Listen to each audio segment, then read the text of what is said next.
Jazzy. Hi, Jazzy. Let's try again. Hi, Jazzy. Hi, I'm going to read from You Matter. This came out in May this year. I start right at the beginning of the book, and I guess what you call the 3 plot point, which is I throw you in the middle, and then the first part of the book is all about what happens before that part, and then the rest of the book is what happens after that part. So we start out here, the protagonist, Chrissy Kramer, is a paralegal, and she's a loner working hard to provide for her son, Ben. She's attracted to her senior partner, lawyer that she works for, but she doesn't want to do anything about it because she has to provide for her son. This excerpt occurs when a former client goes to try and kill Reggie after she loses his case. That's where we're at. It doesn't matter who or why or how. Chrissy Kramer doesn't try to figure out any of those so important factors. She needs to act instead of waiting and thinking and hoping because there's no time. There's no time, and she has to save them, Ben and Reggie. The gunman stormed up the elevator on the 40th floor of Hawk Esposito and Associates, the law firm with some of the best attorneys in Boston. She saw him with the rifle and the ammunition belt and a resolute expression. She knows he won't listen, won't talk, won't reason. He's on a mission, and she can't let it happen. It's not that she's particularly brave or has a hero complex or wants to risk her life or die. No, she doesn't want to die, but she'll make an exception this time. She won't hide under a desk or behind a wall or in a supply closet. She won't hope for someone else to step up. No one else is willing or has as much to lose. Of all of them, everyone in this building, she's the most expendable. She's the most fucked up. She's the one no one wanted. Thrown out of her home when she became pregnant while a senior in high school. A single parent with a beautiful boy named Ben. No, not a boy. A teenager now. Chrissy knows her worth. It wasn't until her son, but he's in danger now. This is all her fault after all. Ben shouldn't even be here. She'd allowed him to visit after school for months, taking advantage of Reggie's unexpected indulgence and selfishly wanting him near. Coming out of the restroom, though, she saw Frank Hogan striding down the hallway, shooting each person he saw, ignoring the screams and whimpers. He's a disgruntled former client, someone who lost everything, even though Reggie fought hard for him in court.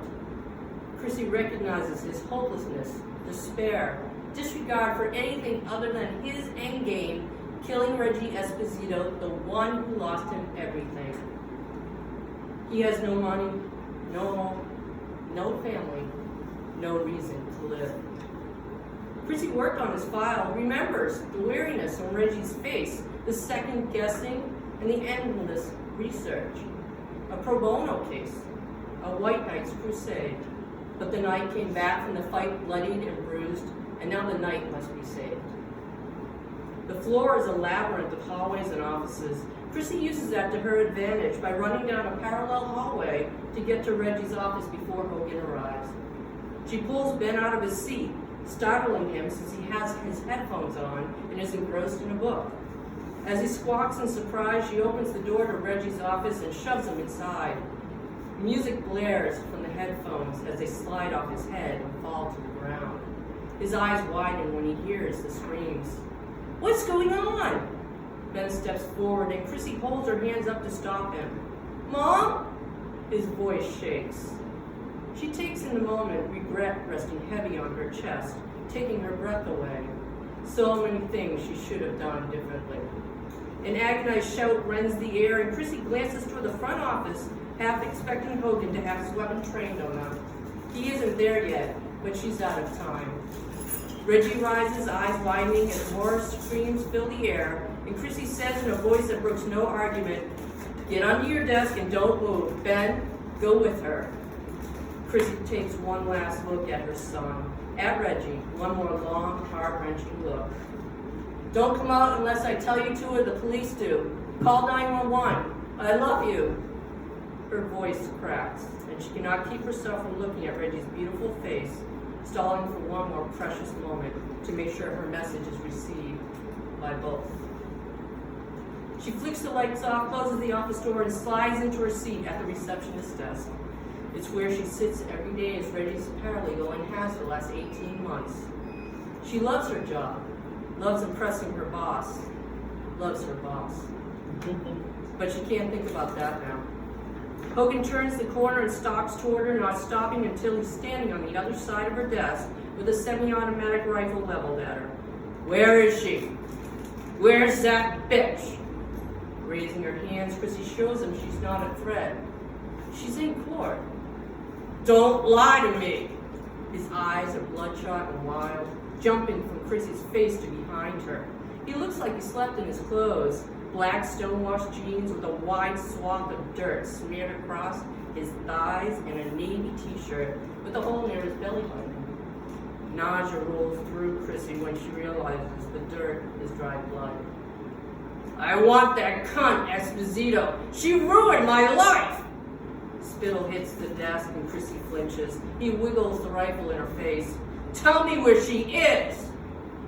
A pregnant pause blankets them and Chrissy takes a deep, calming breath, not surprised when it does nothing to keep her heart from beating at a mile a minute. I don't know. She rises. Look, you seem upset. Let me get you some coffee. You like it with the cream and 2 sugars, right? I remember from the last time you were here. You know, Reggie's been researching ways to appeal your case, and I can go over it with you. I can help you. She steps to her right, standing in front of Reggie's office door, even as he swivels to keep the rifle trained at her heart. She's shaking like a leaf, and with every moment that passes, she becomes more afraid he'll shoot her and step over her dead body to get to Ben and Reggie. I don't want your help! His voice sounds like a foot dragging through gravel. Roaring, Chrissy lunges, tapping the man's knees. She hears a crack, a scream, and shots. So loud, Chrissy can't make sense of the other noises around her. Glass shatters, voices shout. Hogan falls down and she bounces against the ground, hanging on to his legs even as his fists rain down on her back and blood splatters against her skin. She scrabbles up Hogan's body, pulls the rifle away, and strikes his chin with the butt of the weapon. Pain radiates through her, but she doesn't know why. Am I shot? Am I going to die? She shifts to get a better look at him and screeches, a sharp pain racing through her torso. Her left side is burning, and she can't focus on where the pain originates. Her body sags, and she rests against him even as bile rises in her throat. She hates being this close to him. Although he's not moving, Chrissy holds the rifle against his chest. Pounding, that's what she hears. The pounding of her heart, of her head, of her blood. It overtakes her, consumes her. Blackness flitters along the edges of her vision, and the sounds converge as the pain intensifies. She can taste the pain, thick and pungent. As an arm pulls her off the unconscious man, she hears Reggie's worried voice and her son's cries, and she knows she's protected the 2 people she loves most in this world. She's glad about that. She tries to sit up and shrieks, the white-hot pain lancing through her body, slicing through her mind. Panting, her eyes still closed, and she concentrates on not moving. Christina, are you going to be all right? Soft fingers stroke through her hair and cup her cheek. Chrissy works hard to open her eyes. Devices beep and urgent voices float around her as she struggles to remain conscious. Chrissy, don't you dare leave me. You fight. Damn it, you have to fight. Reggie's voice splinters across Chrissy's consciousness. She tries to keep her eyes open, tries to speak, but she's tired. She's tired and cold.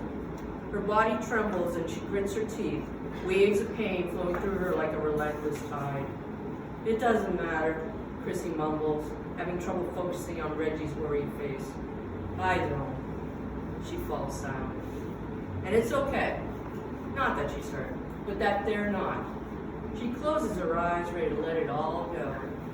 But before the pain overwhelms her, before the cold envelops her, before the blackness cloaks her, she hears Reggie utter 4 incredible, life-changing words. You matter to me. That's how it's done.